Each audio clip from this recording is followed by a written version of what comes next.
princesses! Today I'm back with another East versus West review, and today I'm going to be talking about the Clinique Take the Day Off Balm versus the Banila Co Clean It Zero.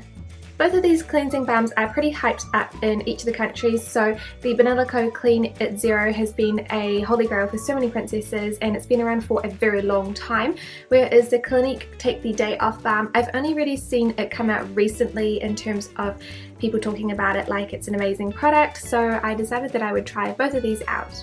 I think it's also pretty important to talk about my regular cleansing schedule. So I've been double cleansing for, I would say, probably 4 or 5 years now, so that means that I use either a makeup remover or an oil cleanser to remove my makeup or sunscreen before I use a foaming cleanser to actually cleanse my face. I have never used makeup wipes to remove makeup because in my opinion they don't work well and they tug at my skin and they're irritating. So I've always found cleansing oils to be far superior to makeup wipes anyway.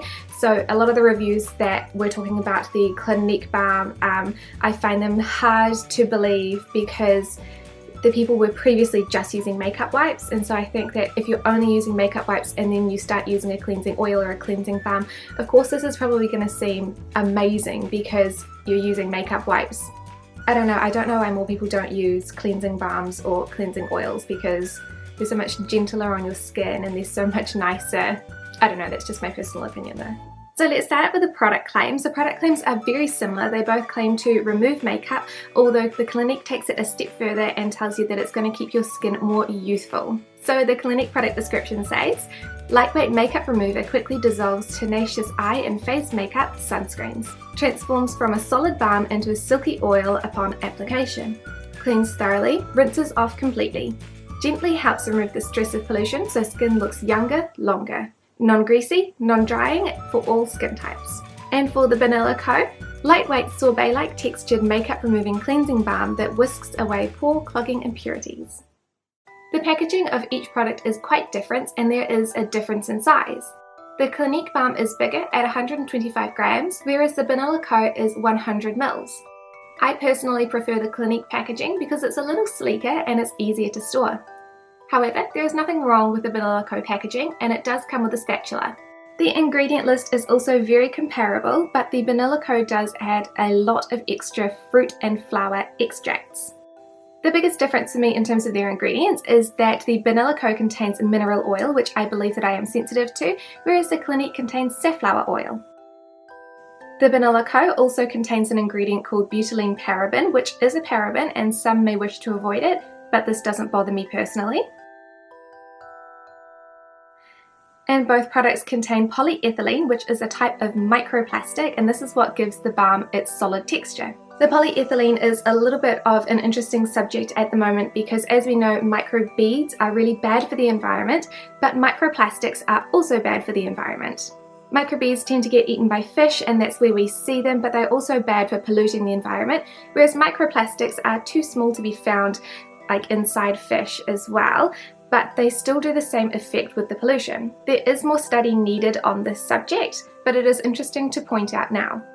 So I decided to test these cleansers out on some of my more stubborn makeup. So I've used a lip tint, a long wearing foundation, 2 eyeliners and a mascara. On the left side I'm going to be using the Clinique Take the Day Off Balm, and on the right side I'm using the Banila Co Clean It Zero, and I'm using my fingers to massage the balm into my skin.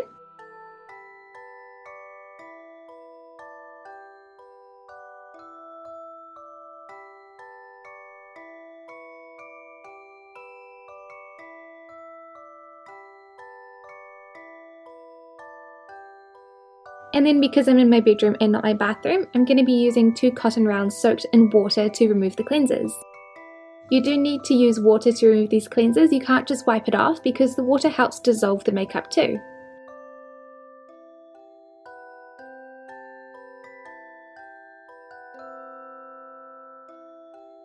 And so this is what they look like. The Clinique didn't do a very good job of taking off the mascara, and neither of them did a very good job of taking off the lip tint at all.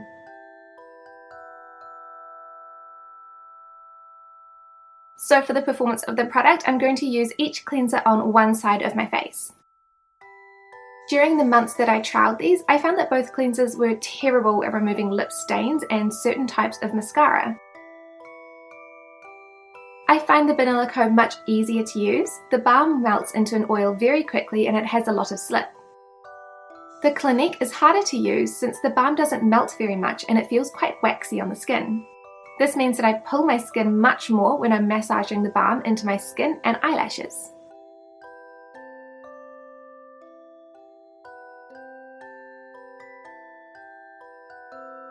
When I'm massaging these balms into my skin, I can't really see any difference while I'm using the product, aside from the fact that the Clinique is more like a waxy balm, whereas the Banila Co is more of a slippery balm.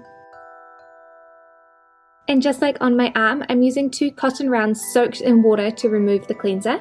And afterwards I'm going to be using a gentle foaming cleanser as well. Since this is a double cleansing method, you need to take the balms off with water because it dissolves and helps emulsify the balms. And then follow up with a foaming cleanser to actually cleanse your skin as well. This helps get rid of any excess balm that's left on your skin and causes a lot less irritation.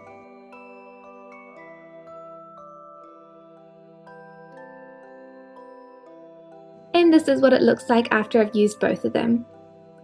There's still a little bit of mascara left on my eyelashes on both sides, and still a lot of lip tint left, but my skin does look really nice.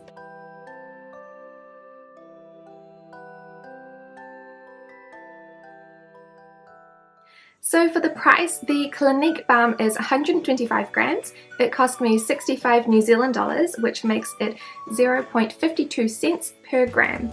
In comparison, the Banila Co is 100 mils. It cost me 22 New Zealand dollars, and it is 0.22 cents per gram. So as usual, the Korean brand beats the Western brand in price, which is nothing new for me.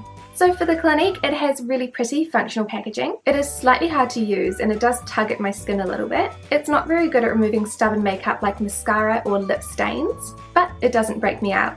And for the Banila Co, it has functional packaging. It's very easy to use. It's not good at removing stubborn makeup like mascara and lip stains, and it gives me acne.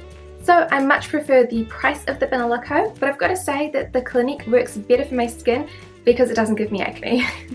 If the acne wasn't in the equation, or if you're not sensitive to mineral oil, I think that the Banila Co is a really great choice because it is a lot cheaper and I think it's easier to use, and I believe that it really just does the same job as this. However, for me personally, if I use a little bit more of the Clinique balm, I can massage it into my skin a little bit easier. This is kind of frustrating because it is expensive, so if I'm using more of it, I'm going to go through the product a lot quicker and I'm going to have to purchase it more regularly, which is not great for my wallet.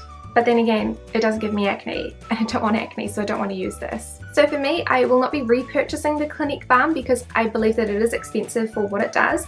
However, I will also not be repurchasing the Banila Co because it gives me acne, so I'm definitely not going to be wanting to use this. So I hope this comparison of these 2 balms was helpful for you princesses, and if you guys have tried either of these, do let me know your thoughts down below because I would love to hear about them. But otherwise, thank you so much for watching this review, and I'll see you next time.